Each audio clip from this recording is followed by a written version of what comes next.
Assalamualaikum warahmatullahi wabarakatuh. Saya Naya Primeniar dari program studi D4 Administrasi Perkantoran Digital.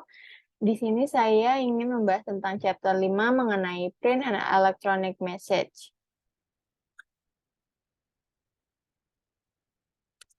Let's talk about business. Sistem informasi teknologi dibutuhkan dalam manajemen perkantoran modern dalam menjalankan aktivitasnya, yaitu untuk mencatat segala kegiatan yang terjadi dalam kegiatan perkantoran tersebut.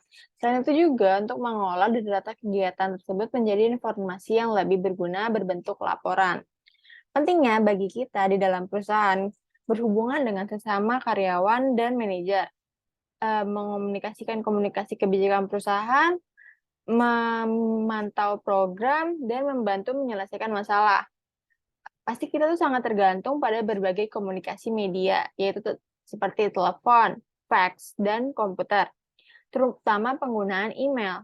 Dengan bisnis yang beroperasi 24/7, email memungkinkan kami untuk mengirim pesan terperinci langsung kepada siapapun dan tidak melihat batas respon siang maupun malam. Penggunaan email menjadi semakin penting dalam bisnis. Kelebihan dan kekurangan pesan tertulis. Saat dihadapkan pada situasi yang membutuhkan komunikasi, keputusan yang pertama adalah menyampaikan pesan secara tertulis ataupun lisan. Tiap metode memiliki kelebihan dan kekurangannya. Di sini saya menyebutkan kelebihannya terlebih dahulu, yaitu sebagai media dokumentasi, dapat dibaca ulang dan dipelajari, dapat direvisi dan diedit untuk memastikan mereka mematuhi prinsip-prinsip komunikasi bisnis, dapat memiliki nilai hukum, dan yang terakhir adalah membuat informasi dengan kompleks dan detail. Lalu, kelebihan pasti ada kekurangannya. Yang pertama itu adalah keterbatasan kata, yang kedua dipandang lebih formal sebagaimana karena bersifat permanen, yang ketiga memerlukan penyimpanan dan dapat memakan waktu dan mahal juga, yang terakhir adalah perlu pemahaman bagi penerima.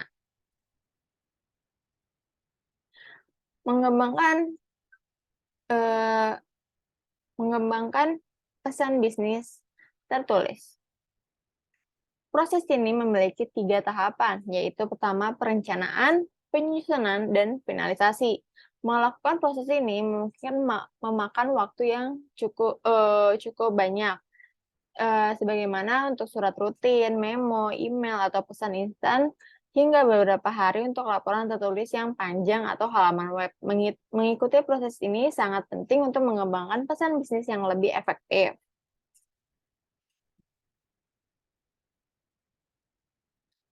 Step 1. Plan the message. Penentuan tujuan yang dalam hal ini sebuah tujuan dari bisnis harusnya sudah jelas, terstruktur, serta juga tidak akan terlalu bertentangan dengan tujuan yang dimiliki oleh sebuah perusahaan atau organisasi. Hal ini bertujuan untuk memberikan fokus dari sebuah isi untuk memberikan tanggapan dari audiens dan penetapan saluran serta media. Yang kedua ada analisis audiens yang memperhatikan audiens untuk membaca terhadap pesan bisnis yang diberikan. Yang ketiga yaitu menentukan ide pokok. Yang keempat adalah melakukan penentuan terhadap saluran serta media yang akan digunakan untuk mengirim sebuah pesan tersebut. Analisis situasi komunikasi. Langkah pertama dalam perencanaan adalah memutuskan apa yang terlibat dalam situasi komunikasi tertentu. Saat menganalisis situasi komunikasi, pasti dong kita ingin bertanya pada diri sendiri, pertanyaan ini tuh buat siapa gitu. Jadi pertanyaan umum itu seperti siapa yang akan menerima pesan kita? Apakah dia akan menjadi penerima akhir atau pembaca perantara?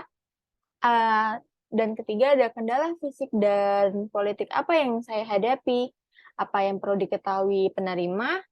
Dan tindakan apa sih yang ingin di-reserve saya lakukan? Ada juga pertanyaan khusus yang mungkin bisa kita tanyakan saat menganalisis situasi komunikasi seperti yang pertama, apakah penerima internal atau eksternal organisasi? Yang kedua, apakah penerima mengajukan pertanyaan khusus yang harus saya jawab? Yang ketiga, akankah penerima menganggap pesan ini saya positif, negatif, persuasif, atau campuran? Lalu ada apa hubungannya antara saya dan penerima saya, antara organisasi kita? Yang terakhir adalah apakah pesan saya merupakan bagian dan dialog yang sedang berlangsung, atau apakah itu memperkenalkan topik baru? Seperti itu contohnya.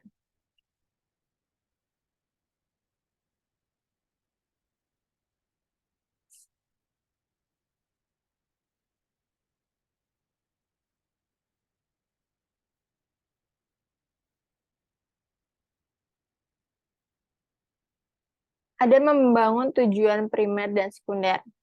Di sini juga memiliki 4 tujuan komunikasi bisnis. Yang pertama adalah pemahaman penerima, dan yang kedua ada resonance penerima yang diperlukan, respon penerima yang diperlukan, yang ketiga hubungan yang menguntungkan, yang terakhir adalah niat baik organisasi. Gagasan utama adalah tujuan utama, dan gagasan pendukung adalah tujuan sekunder. Misalnya, asumsikan bahwa kita ini dapat mengatakan iya, permintaan kepada departemen untuk membeli 4 komputer baru. Pesan positif ini akan dikirimkan ke rekan yang kita kenal baik, lalu memo atau email akan menyertakan ditambah lagi informasi tambahan tentang hal-hal seperti prosedur pembelian, persyaratan perangkat, keras dan perangkat lunak yang tercantum pada gambar tersebut. Di gambar ini adalah memiliki step-step gimana sih cara kita itu gagasan utama itu pasti memiliki tujuan utama dan yang pasti dong menyetujui pembelian 4 komputer baru itu iya atau tidak. Lalu ada ide pendukung, ada tujuan sekundernya, contohnya jelaskan prosedur pembeliannya itu seperti apa.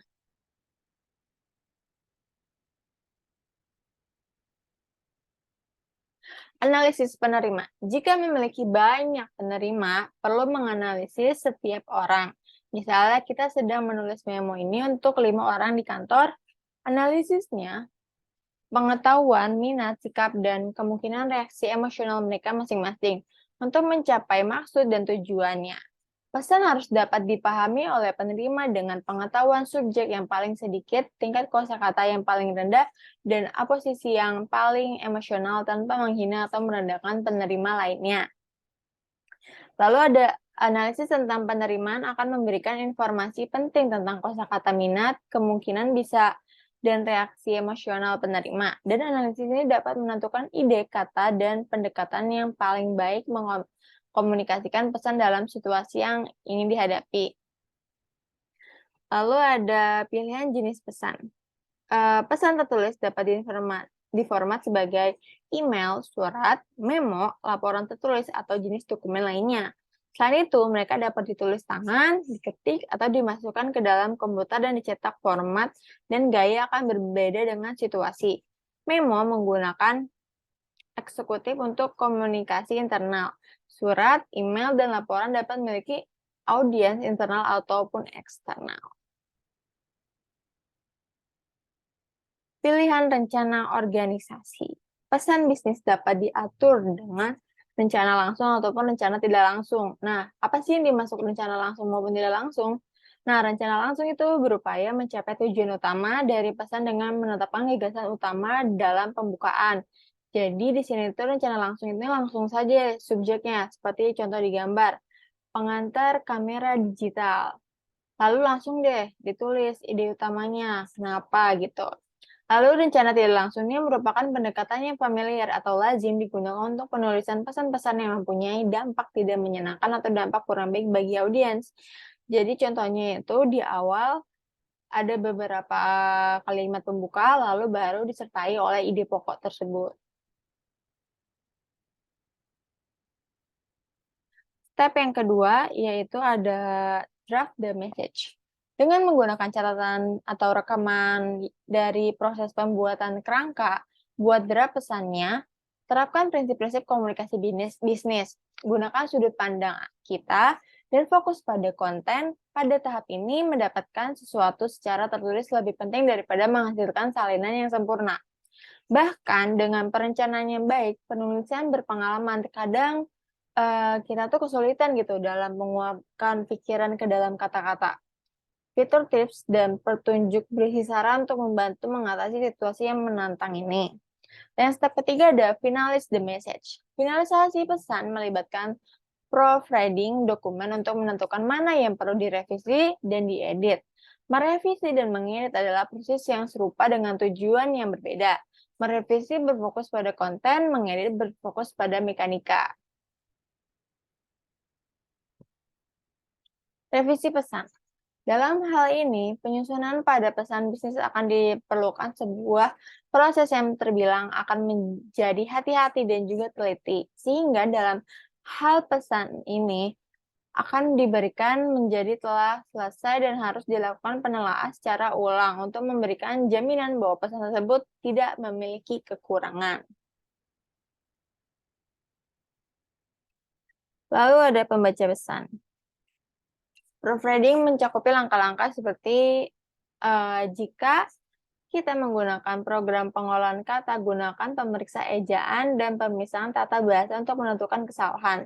Selanjutnya kita baca ulang salinan di layar dan dicetak salinan dokumen dalam format spasi ganda. Yang kedua, koreksi salinan dengan membaca dokumen dengan lantang dari awal hingga akhir dengan fokus pada isinya.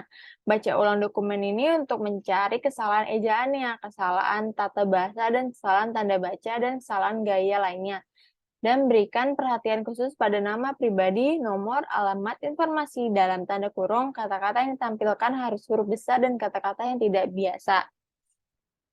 Setelah itu, setelah selesai mengoreksi dokumen, mintalah seseorang untuk atau rekan untuk mengoreksi dokumen tersebut, membantu orang lain mengoreksi dokumen ini karena memungkinkan tidak mendeteksi kesalahan sendiri.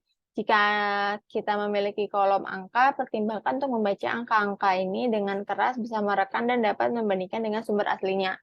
Lalu yang terakhir akan lakukan koreksi seperlunya dan kemudian cetak ulang dokumen tersebut untuk bacaan tambahan.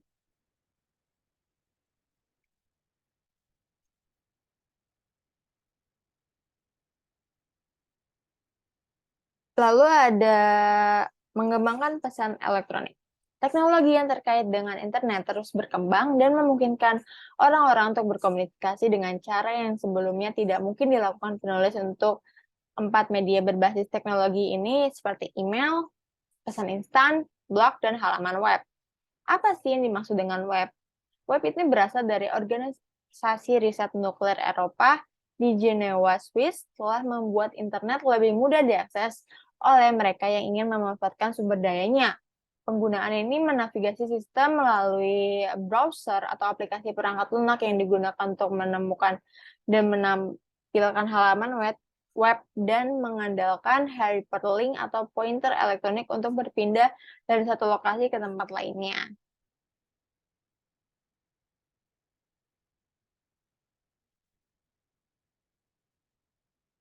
Lalu ada surat elektronik. Surat elektronik ini salah satunya yaitu adalah fitur email. Pasti kita tahu lah email, karena kita sering memakai email buat kita kirim pesan dan menerima pesan melalui fitur email. Jadi email ini adalah program bervariasi dalam jumlah dan kecanggihan alat manajemen email yang disertakan untuk menerima manfaat terbesar dari perangkat lunak. Penulis harus benar-benar mengenal program yang mereka gunakan. Email merupai memo. Penulisan ini memasukkan nama, penerima, dan subjeknya. Salam, penutup, dan tanda tangan tidak diperlukan, tetapi banyak pengguna menyertakan untuk membuat pesan tampak lebih pribadi. Perangkat lunak ini secara otomatis memasukkan nama atau alamat email pengirim dan mencatat tanggal dan waktu pesan.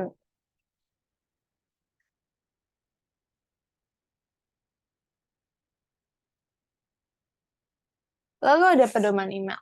Yang pertama itu adalah buat baris subjek diperhitungkan.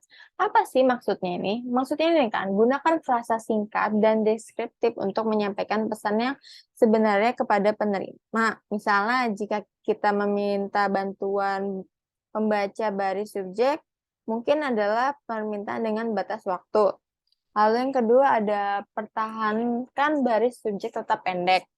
Lalu ada tutupi hanya satu topik di setiap pesan. Membatasi diri pada satu topik memungkinkan untuk menggunakan baris subjek secara efektif. Membantu memastikan bahwa setiap item mendapatkan perhatiannya layak.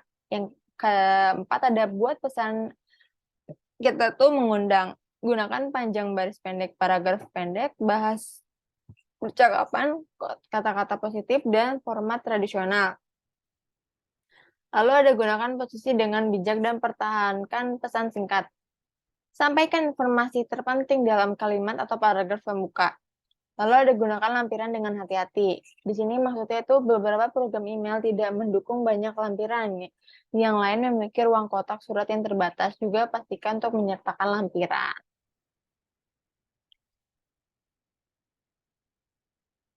Lalu di sini ada tahan amarahmu. Apa sih maksudnya itu? Berkomunikasi dengan seseorang bukan mesin, jadi jangan mengirim pesan saat kita tuh lagi marah ataupun kesal kepada seseorang tersebut karena akan menimbulkan konflik dan kesalahpahaman. Lalu yang ini ada hilangkan emoticon. Jika kita menulis pesan kepada atasan itu tidak perlu menggunakan emoticon seperti kita mengirim pesan kepada teman kita sendiri karena emoticon itu tidak diperlukan. Lalu ketahui kapan sebaiknya tidak menggunakan email. Karena kekurangan isyarat yang diberikan oleh bahasa tubuh, nada, suara, dan lingkungan bersama, email tidak memiliki kekayaan komunikasi tatap muka ataupun komunikasi telepon dan formalitas ataupun otoritas surat. Lalu ada pilih reply atau reply to all yang sesuai dengan situasi. Maksudnya ini pastikan pesan kita ini sampai ke audiens targetnya dan tidak ke orang lain. Jadi kita harus benar-benar mengirim format emailnya itu kepada email yang ingin kita kirim. Contohnya saya mengirim email kepada Jarahidi.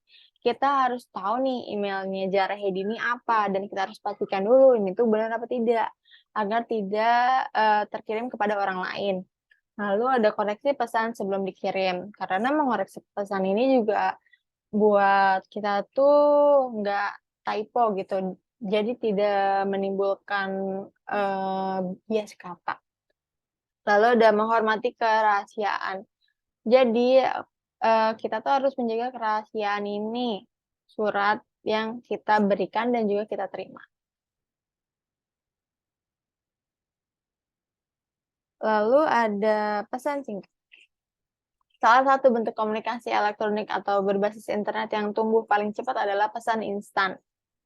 Sering disingkat IM.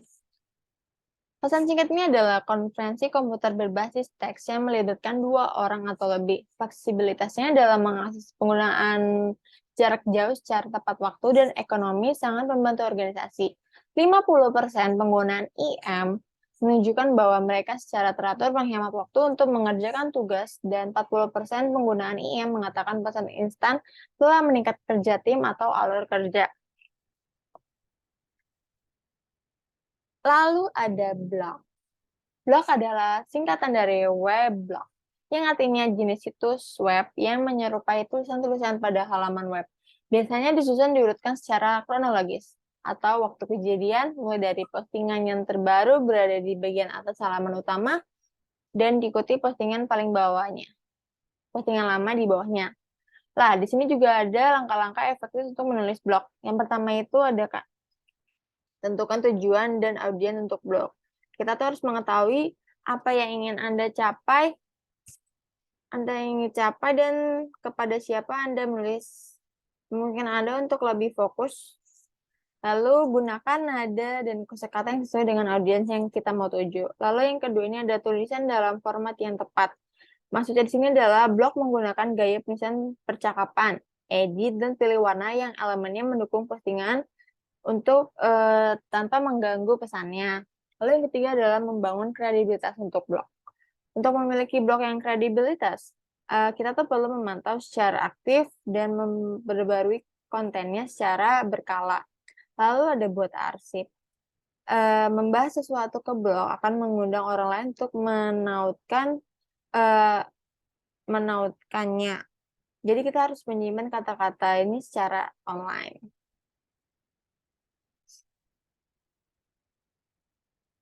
Lalu di sini ada situs web dan halaman web. Website adalah kumpulan halaman situs yang terdapat dalam sebuah domain atau subdomain pada jaringan World Wide Web, yaitu biasa kita tahu www. Di internet di era digital ini, internet merupakan salah satu sarana yang banyak digunakan untuk memudahkan berbagai kegiatan. Nah, di sini juga ada membangun situs web yang efektif positif melibatkan 5 langkah. Yang pertama, tentukan tujuan dan audiensnya. Seperti, mengapa kita harus menulis dokumen ini? Terus apa sih pesan utamanya? Lalu terakhir, siapa yang ingin kita kunjungi, orang yang kita tarik untuk membaca web kita ini. Lalu ada 2, kembangkan kontennya. Kita harus membuat konten-konten yang lebih seru, terkini, dan up to date pada sekarang. Lalu ada organisasi adalah kunci desain situs dan garis besar yang akan membantu membuat situs kita ini mudah dinavigasi oleh orang lain dan mudah ditemukan oleh orang lain. Lalu yang keempat ada atasi masalah teknis, yang kelima adalah kembangkan kredibilitas situs.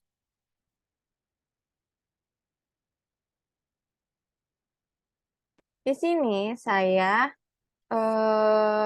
membaca artikel dari Exhibits mengenai 8 perbedaan email bisnis dan surat bisnis. Jadi pada kesimpulannya itu ternyata email bisnis mempunyai banyak manfaat bagi perusahaan. Penggunaan email bisnis dapat meningkatkan loyalitas pelanggan, menjadi sarana branding perusahaan, keamanan lebih terjamin, kaya akan fitur, dan lainnya. Email bisnis ini bisa lebih mudah dan cepat dibandingkan surat bisnis yang bersifat tradisional. Karena fungsinya sendiri itu berbeda dengan email bisnis dan surat bisnis. Jadi perbedaannya itu kegunaan email bisnis biasanya untuk email marketing, pengiriman invoice, dan mengintegrasikan tools yang digunakan perusahaan hingga promosi yang membutuhkan jangka luas. Sementara surat bisnis itu biasanya digunakan untuk kebutuhan pengiriman barang, surat jalan, invoice cetak, surat cetak, dan lain-lainnya membutuhkan bukti dan dalam bentuk cetak. Jadi, dalam digitalisasi ini mungkin lebih menguntungkan email bisnis ketimbang surat bisnis yang dimana kita tuh harus ngetik dulu, kita harus nge-print, dan itu memakan biaya dan waktu juga. Cukup sekian dari saya, mohon maaf bila ada kekurangan dan kesalahan kata. Wassalamualaikum warahmatullahi wabarakatuh. Terima kasih.